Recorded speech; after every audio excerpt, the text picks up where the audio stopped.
안녕하세요. 박성현 의원입니다. 자, 정부의 세 번째 부동산 대책 발표 이후에 그 논란이 아직까지 좀 사그라들지 않고 있습니다. 오늘 이기현 대통령실 홍보소통수석은 최근에 정부 부동산 대책과 관련해 시장 반응과 민심을 묻는 질문에 이렇게 답했는데요. 듣고 오시죠.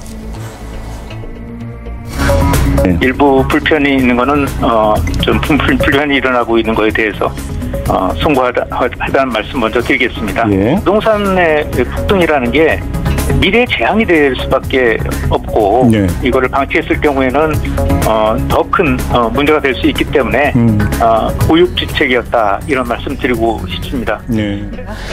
민주당과 이재명 정부가 아직도 부동산에 정말 정신을 못 차렸다 이렇게밖에 진단할 수가 없습니다. 이기현 수석의 지금 브리핑을 두 가지 요약되는데 일부 불편하다, 고육지책이다 이러는데 시장에서의 어떤 분노는 왜 민주당, 특히 그 진보 정권이나 민주당에서 저 정권만 잡으면 왜 이렇게 반시장 정책을 펼까? 시장이라는 것은 수요와 공급 또 그런 부분에 있어서 일정 정도 수요나 공급에 있어서 어떤 시장 기능을 넘는 초과 수요, 초과 공급이 있을 때 규제도 할 수 있고 정부가 조정 역할을 할 수 있는데 그런 조정 역할이 아니라 시장의 수급 기능을 완전히 망가뜨리는 그런 정책을 폈다. 반시장 정책을 폈다. 거래나 어떤 대출 이런 문을 꽁꽁 거의 잠가버렸다. 이런 부분에 국민들이 과연 투기를 잡으려는 것이냐, 부동산 시장을 완전히 망가뜨리려고 하느냐는 분노를 가지고 있고요. 두 번째 진단은 위선입니다. 그런 부분이 이런 갭 투자라든가 투기 수요 이런 부분이 문제가 되기 때문에 투기 수요를 억제하기 위해서 어떤 갭 투자나 이런 것들을 막아야 되겠다.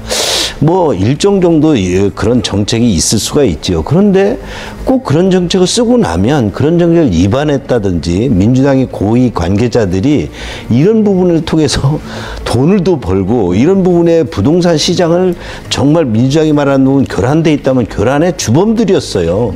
그래놓고 그런 좀 뭔가 열심히 살아서 부동산을 통해서 재산을 좀 이렇게 내 집 마련을 하겠다는 그런 서민들의 길은 완전히 막아버리고 그것을 돈을 벌면 집을 사라 이러니까 분노가 폭발하죠. 그래서 좀 민주당이 이재명 정부가 이런 부분에서 정말 우리 민생을 위해서 부동산 시장은 잡혀야 되거든요. 그러려면 반시장 정책 빨리 풀고 위선적인 부분에 대해서 국민께 사죄하는 게 우선이다 이렇게 생각합니다. 네, 자, 이수석 발언에 두 분 조금 이견을 보여주셨는데, 자, 정부의 이번에 부동산 대책 발표 이후에 여야 공방이 계속 불거지고 있지 않습니까? 그런데 이 공방이 장동혁 국민의힘 대표의 다주택 논란으로 또 번지게 됐습니다. 그러니까 6채가 있는데 이제 모두 실거래용이고 합산해서 8.5억, 그러니까 8억 5천만 원이다라는 게 이제 장 대표의 해명인데요. 이분은 좀 어떻게 보세요? 우리는 자본주의 국가이고 자본주의 국가에서 국민들은 누구나 기업이든 개인이든 부동산이나 동산을 소유해서 그것을 거주용이나 또는 사업용이나 여러 가지 생활용으로 활용을 하지요. 그러나 장동혁 대표가 6채를 가진 것이 적절하냐 마냐를 떠나서 장동혁 대표는 그 부동산을 어찌됐든 거주나 상속이나 어떤 실효적 그 필요에 의해서 거래를 했던 보유를 하고 있는 것이죠. 그런데 이에 대해서 이준석 대표가 아주 정확한 지적을 했던데 마흐마니 벤츠를 타는 어떤 소유주가 살기 위해서 먹고 살기 위해서 장사를 하기 위해서 소형차, 트럭 그리고 오토바이를 가지고 있는 이런 부분을 비난한다고 해서 본인들이 부동산 정책에 실패한 것이 가려지겠느냐는 것이죠.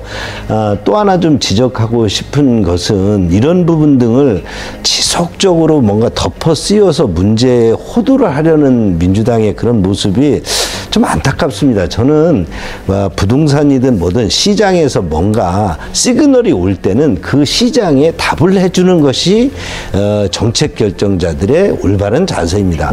답을 대신에 니네가 이런 것을 해서 뭐 부동산 모든 그 어떤 전수조사를 해서 국회의원들이나 그걸 비판하는 국민들은 국회의원에게 그런 비판을 하라고 했는데 그 비판하는 사람의 화자 입을 닫기 위해서 뭔가 전수조사를 하고 장동혁 대표를 공격하는 것이 과연 이게 국민들이 납득할 수 있겠냐 이런 부분에 다시 한번 네.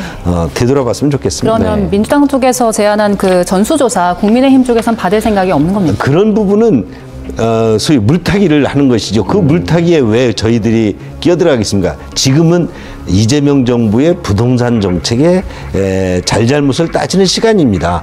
국민의힘 국회의원들의 부동산 전수조사를 해서 잘못된 부동산 정책이 잡혀지지가 않습니다. 그렇기 때문에 그 부분은 말이 안 된다는 것이죠. 네. 이재명 정부의 국정기획위원장을 지내는 등 이 대통령의 책사로 알려졌었죠. 이한주 민주연구원장이 사의를 표명했는데 원래 이제 정해져 있던 그 임기보다 한 6개월 정도 앞서 직을 스스로 내려놓았거든요. 혹시 이와 관련해서 이한주 연구원장이 그 국정기획위원장에 임명될 때 부동산 투기 의혹 불거졌었거든요. 그래서 이후에도 최근에 국민의힘은 그 부동산 을사오적 얘기하면서 여기에 이한주 원장도 넣었었거든요. 의원님께서는 연결이 돼 있다고 보십니까? 아니면은 부동산 문제와는 관련 없는 개인적인 문제라고 보십니까? 당연히 연결되어 있겠죠. 지금 이한주 원장의 그 국정기획위원장 때 논란이 됐던 것이 두 아들에게 네. 재개발 지역의 상가를 사줬다는 것이고 가족 명의의 부동산 회사를 설립했다는 것이죠. 두 가지 다 사실은 아들에게 재개발 시장의 그 상가 굉장히 갭 투자 가능성이 높은 그리고 또 그 시세 차익을 누릴 수 있는 그런 상가를 사줬다. 가족 명의의 부동산 회사를 설립했다. 이 모두 다 지금 이재명 정부가 그렇게 잡고 싶어하는 그런 부동산 투기 어떤 요인들이 다분히 있지요. 그런 측면에서 특히 또 지금 부동산 문제가 처음에는 이재명 정부에도 적절하게 적당히 하다 지나가겠지 하다가 지금 들끓는 여론이 만만치 않으니까 수습이 지금 난망하거든요. 그러니까 우선 문제의 원인 지금 부동산 을사오적으로 지목이 됐는데 여하튼 정책 결정자, 기획자 그다음에 이재명 대통령 측근에서 이런 정책을 했던 분들이 가장 먼저 이런 부분에 인사 대상이 되지 않나 이렇게 보여집니다. 네. 자, 이런 상황에서 오세훈 서울시장이 SNS에 이제 글을 올리면서 정부를 직접 비판을 했습니다. 필요하다면 공개 토론도 하겠다 이렇게 말을 했는데 오 시장의 이런 발언이나 행보 좀 어떻게 보세요? 오세훈 시장이 주장하는 것처럼 부동산 시장에 대한 일차적인 책임 그리고 관리 어떤 정책의 총괄을 사실상 해야 되는 부분은 지방자치단체입니다.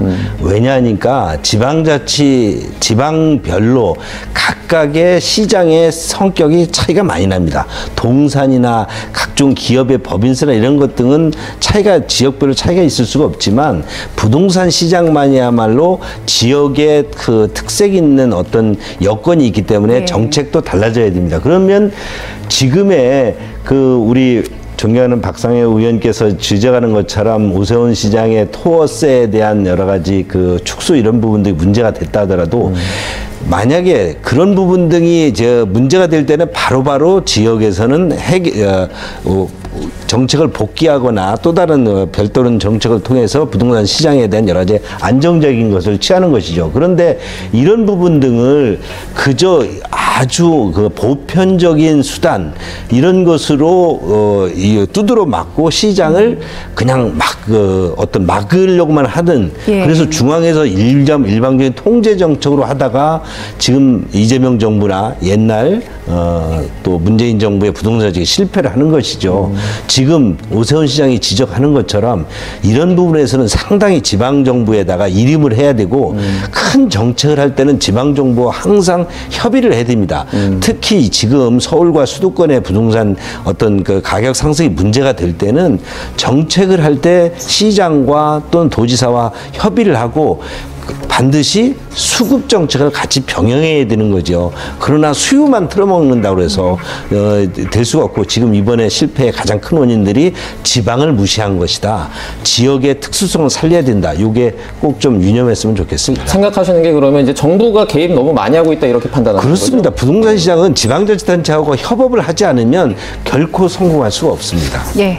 최민희 국회 과방위원장이 어제 본회의 도중에 보좌진에게 이제 피감기관 관계자 등의 이름과 함께 100만 원, 30만 원 등의 금액이 적힌 문자를 발송하는 장면이 취재진의 카메라에 포착이 됐습니다.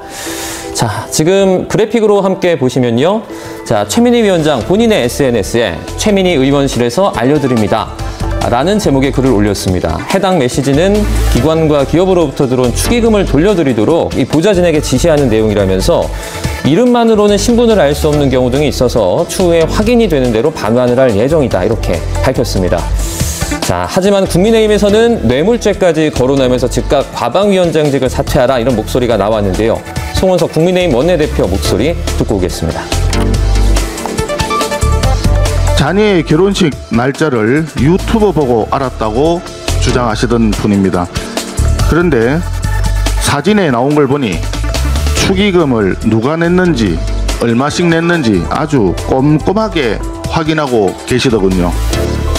피감기관 관계자들로부터 100만 원씩, 적은 돈은 아닌 것 같습니다. 김영란법 위반 소지가 다분하고 뇌물 수수 소지도 많다고 말들이 많습니다. 뇌물은 돌려주더라도 뇌물죄가 성립한다라고 하는 것이 법조계 중론입니다. 최민희 위원장은 그 자리에 머물러 있을 자격이 전혀 없습니다. 즉각 과방위원장 사퇴하기 바랍니다. 네, 난데없이 국감기간에 결혼식 축의금 논란이 불거졌습니다. 이 해명 좀 어떻게 보셨어요? 최민희 위원장 갑질 상임위 운영으로 참으로 국민들의 눈살을 찌푸려 오지 않았습니까? 아무래도 갑질 결혼식으로 이런 부분을 갑질이 뭔지를 한번 보여주는 것 같고요. 네. 해명을 할 때마다 또는 어떤 부분에 대한 얘기에 변명할 때마다 국민들이 눈살을 더 찌푸리게 하고 결국 갑질 변명으로 지금 치닫고 있습니다. 아니, 양자역학 때문에 양자역학 공부하다 그런 식을 몰랐다고 하더니 지금 이해충돌 의혹을 받을 수밖에 없는 피감기관 등으로부터 100만 원 상당의 그 축의금을 여러 개 받은 것을 보여주고도 그것을 돌려주기 위한 것이다 이렇게 또 변명하는 이 모습이, 아니 어찌하면 국민을 또는 우리 시청자들에게 그렇게 하면 믿어줄 것이라고 생각하는지 참으로 안타깝습니다. 좀 우리 최민희 위원장도 좀 정상적인 상궤로 돌아와서 좀 과방위부터 좀 정상적으로 돌려놨으면 좋겠습니다. 자, 저희는 주제를 좀 바꿔보겠습니다. 민주당에서 이재명 대통령 재판 중지법, 형사소송법 개정안을 재추진해야 한다 이런 목소리가 나오고 있는데요. 관련해서 정치권의 목소리 정리해봤습니다. 듣고 오시죠. 어제 열린 민주당 의원총회에서 김용민 의원은 당 입장에서 이재명 대통령 재판을 조용하게 효과적으로 해결해야 한다고 주장하면서 재판 중지법 통과를 촉구한 것이 언론 보도를 통해서 알려졌습니다. 경고합니다. 이미 국민의 인내는 한계에 도달했습니다.